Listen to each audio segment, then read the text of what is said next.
Hi folks, this is the Canadian Prepper, glad to be coming at you on the City Prepping channel. If you enjoy the upcoming video, feel free to check out my channel. I deal with all things survival and preparedness related. Most of it is generally applicable, so you certainly don't have to be Canadian for it to apply to you. On my channel, I do everything from gear reviews to discuss the various nuances of grid down survival. So feel free to go and subscribe after this video.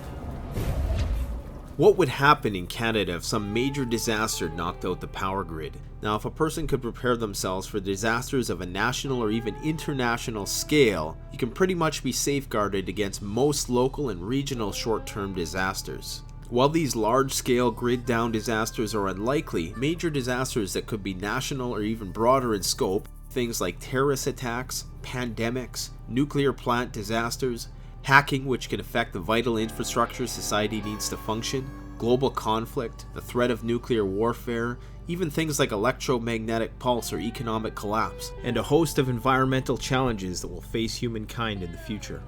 Although all of these events are rare, it's a healthy mental exercise to research and speculate about how our complex society might be impacted should these events ever come to pass.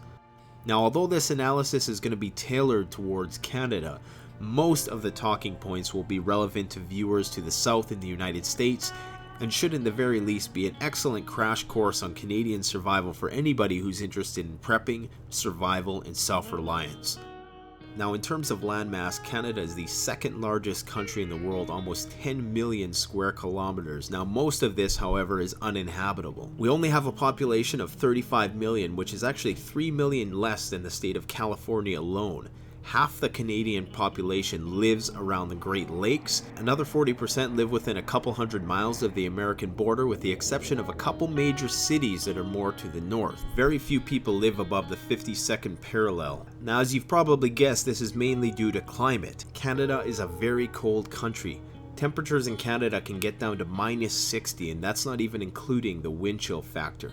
Typically, the temperature where most of the Canadian population lies is above minus 20 degrees Celsius. Regardless, cold like that can freeze exposed skin in seconds and turn boiling water into snow in midair instantly. If the power grid were ever to go down here and the energy that regulated the natural gas that everybody relies on for heat could not be powered, millions of people would be struggling to not freeze to death. One of the most essential preparedness items that you should have on hand if you live in Canada or another cold country would have to be a system that functioned independently of the grid that allowed you to keep warm. For short-term emergencies, something like a Mr. Heater that runs on propane will allow you to keep your space warm. Propane or even kerosene are excellent grid-down fuel sources due to their long shelf life. Other options are things like wood stoves or fireplaces. Remember, in most wilderness survival situations, the number one killer is exposure. In northern countries like Canada, the cold is going to be what kills you fastest. Thus, this should be one of your top preparedness priorities. So now we're going to proceed to explore Canada from the west coast to east coast, discussing the various risk factors of each region, the protective factors of each region, the climate, the unique geographical features, some demographics, and potential regional disasters that locals will have to prepare for. Now, we're going to start out in the Pacific Northwest in the region called British Columbia, which is right in between Alaska and Washington State. Now, on the west coast around Vancouver Island, this is one of the most mild climates in Canada, meaning this is one of the most survivable climates when it comes to enduring a Canadian winter. Now, the biome that you're going to find in this region is temperate rainforest. You have very tall, old-growth forest and very high rates of precipitation. There are very few days in the year that Vancouver Island goes without rain or high humidity levels. This is why the rate of forest fires within this region is so low. The Pacific Northwest is one of the few places in Canada where there are very few bugs and mosquitoes. This is going to be a significant factor as we move eastward and is surely going to make life livable. So if you don't have any bug spray and you find yourself close to the Pacific Northwest, this will be an ideal bug out location for you. You have some moderate population density on Vancouver Island itself, and you have a very high population density around the Vancouver region, which is not too far from Seattle. This is a very diverse population with a very substantial Asian population. Nearly 40% of the inhabitants of Vancouver are Asian. While this diversity has lent itself to the plethora of cultural opinion in Vancouver, it's important to take note that in times of crisis, people are likely to align themselves along linguistic lines. it only makes sense that you would gravitate towards those who spoke your primary language. This is not to say that people won't get along in times of struggle, but this could potentially lead to a post-disaster segregation of sorts, and in the very least, you should be aware of the fact that you may come across people whose primary language is not English speaking. Now, some of the risk factors in this region are the obvious ones, like earthquakes. Similar to the United States, the Canadian West Coast lies along the Ring of Fire, which is a string of tectonic activity that surrounds the Pacific Ocean. Specifically, Vancouver Island falls along the Juan de Fuca fault line, which according to many researchers is long overdue for intense seismic activity. With earthquakes also comes the threat of tsunamis. Additionally, if there was ever a conflict that involved North Korea or China, being the closest to these countries geographically speaking, it's safe to say that this area would be a flashpoint of activity. Due to the high population density of the metropolitan area of Vancouver, a pandemic would be likely to get out of control fast. In addition, if there ever was a disaster that impacted the just-in-time delivery system that supplies this city with the vital food and resources that it needs in order to survive, there'd be significant competition for resources. On one side of Vancouver you have a mountainous region, on the other side you have the Pacific Ocean. Accessibility is going to be impacted. Getting out of Vancouver in the case of disaster is going to be incredibly problematic as there are few highways out of the city.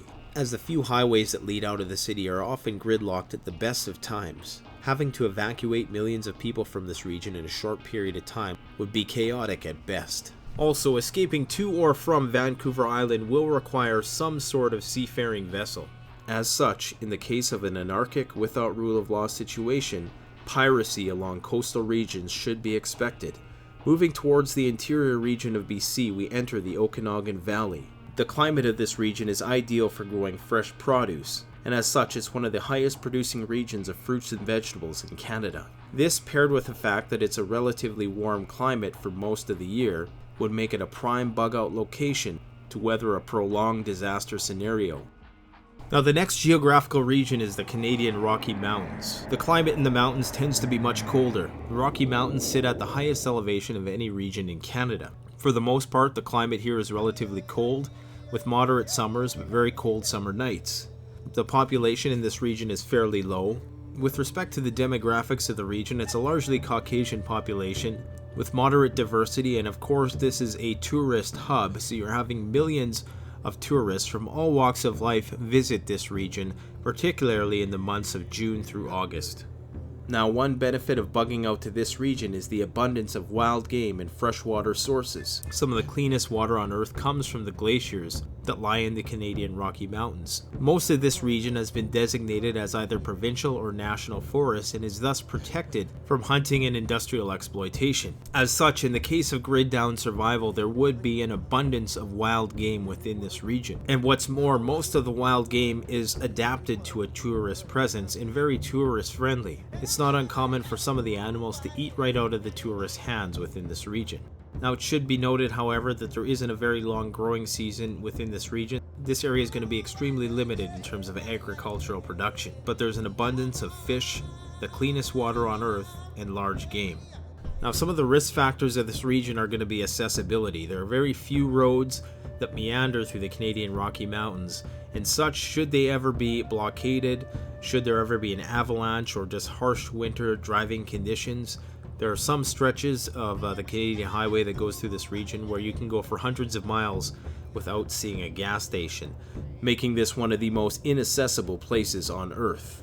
So getting yourself far enough into this region to escape the swell of refugees fleeing the major cities of Edmonton, Calgary, and Vancouver, having a large surplus of fuel would be absolutely imperative, especially if you were planning a round trip. Besides avalanches and blizzard-like storm conditions, you're also going to have to deal with forest fires, which are not uncommon within this region. Depending on the time of year and how humid the season has been is going to determine how many bugs are going to be within the region. The mountains can be really bad for bugs, or they can be really good for bugs. Generally speaking, if there has been lots of moisture throughout the season, you're going to see a lot more mosquitoes.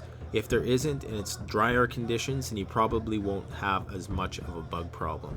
In terms of security in the Canadian Rocky Mountains, if a person really wanted to bug out and become a all-out mountain man, there would be no place better in the world than to do it than the Canadian Rocky Mountains, in terms of your ability to never have to have contact with a human being again.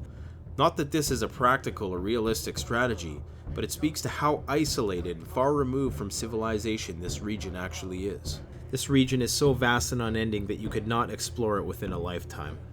If for some reason the rule of law has been suspended and crime and desperation become rampant, one would have to be very vigilant traversing the winding roads of the Rocky Mountains. Some of the narrow roads might leave you without a place of egress in the case of ambush.